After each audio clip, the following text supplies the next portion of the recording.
Hi everyone, welcome to my channel. In this today's sessions, we are diving into the crucial aspect of the Docker volumes. Understanding how to persist data in the containers is essential for building the robust applications. Let's master the Docker volumes and unlock the power of data persistence in the containers. Okay, so first thing, the first, what are the Docker's volume, right? So Docker volume are a way to persistently store the data generated by Docker containers. They provide a method for managing data outside of the containers, ensuring that the data survive even if the container is removed. Suppose what happened by accidentally your container is running and you have deleted that container by accidentally, then what you can do? Now you don't have any data of it. Now you haven't taken any backup, right? So you lost all your data from your container, right? Like some of the logs file, some of your code, some of the important you have a storage somewhere like in a DB or something, like all data will be gone completely. You can't retrieve it, right? So there we have the Docker volume come into the picture, right? So let's dive into the creating and the using the volumes in Docker containers. You can define volume in your Docker compose file or directly run in the Docker run commands. Okay, I have explained in detail in our Docker compose video, so please watch that video. I will you can see it from I button. Okay, so go and watch the video till the end to understand how we can write the Docker, how we can define the volumes in the Docker compose file also. Okay. In the meantime, I will be show you how we can run in through the command also. Right. So let me share my screen. Let me show you what all the containers image I have in my uh Docker. Right. So sudo Docker images. So you can see I have lots of Docker images.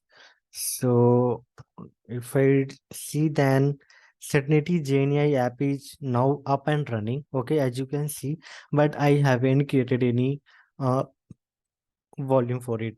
Okay, so let's first create a volume for it. Okay, so there is one command so that we can use, like, so I will be use here sudo Docker. Let me first clear the screen. Docker ps. Okay, Docker volume create, and you can give your name like I am giving here JNI. Okay, so this is how the JNI volume is created, right? So if you can see, okay, so as you can see, I have created uh uh, the volume with name of JNI, right? So now run a container with the volume. So let's run the container. I will run our container and I will mount that volume to our directory and that will be inside the container. Okay. So let me first stop it. Okay.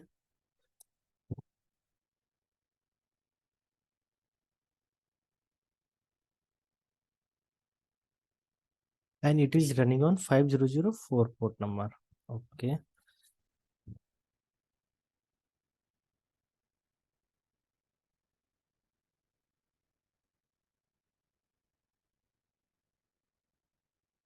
Yeah.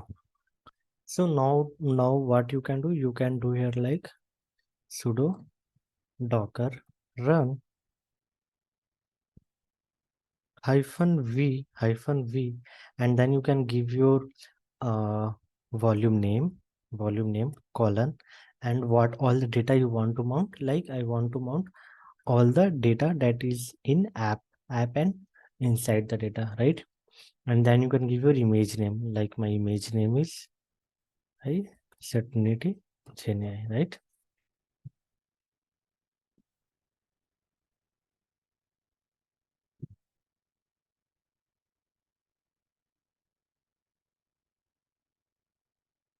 So now you can see it started and it is running. And this commands, what this command do is this command binds the GNI data, GNI volume to the app data directly within the container, ensuring that any data written to app data is stored in the volume, that volume I have created just now, right? So let's say you want to use a bind mount instead, right? You want to use the byte mount. So you might want to map the specific directory on your host machine to a directory within the container, right? So for instance, let's assume you have the directory, like I will create one directory here in desktop, okay, with name of, let me create one directory, GNI, okay, GNI data, let's say GNI data, okay. Yeah, so I have created a directory. Now I want to uh, directly map with our local machine all the data in our local machine, right? So what command I will run is I will run docker run -v, okay, and you can give your uh that directory path, like I have stored it in desktop, and where what is the name of the directory, GNI data, right? And then you can give the colon, and what all data you want to store, I want to store all the app data, right? And you can give your image name, okay. So by using this command, what it will do, when it will be store any data in your app app slash data, right? Then it will be mount with your desktop GNI directory that I have created. Okay. So it is the Flask app. So if I hit any if I call the API, and when it will generate the log file also, then it will be, my log file will be generated in my local machine, not inside the container. So suppose by accidentally, if you delete your if you delete your container, then also you have all your data that you have stored, right? So that data is present, that data will not go anywhere, and you are safe, and your data is completely safe here. So you can give here any name, like I have started, I have given some GNI. So this is the named volume that are useful for the better management and the identification. You can use the same volume across the multiple container also, okay. There are some another additional things also, like you can take the backup and the restore for the volume. It's crucial to have the backup strategy. You can use the tool like docker cp also to copy data from your container to your local machine for the backup. Okay, so let me show you how you can do it. Let me quit it first, okay. So for copy in the data from the inside the container to your local machine, you can write like docker, okay, cp. There is one command called cp, and then you can suppose you want to store in your desktop, right? All the data inside your desktop GNI data, okay, GNI data, right? I want to store all my data, and you have to be give your container ID name. So my container ID name is dd4, dd4, okay. And now you have to be give your what all data you want to mount. I want to mount like app and data.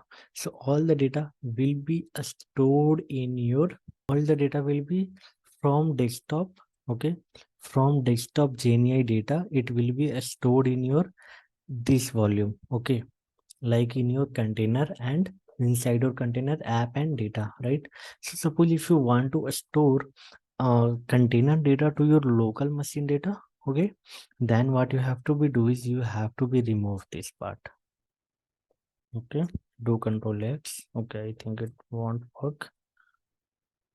So there is one another command called docker cp, and give your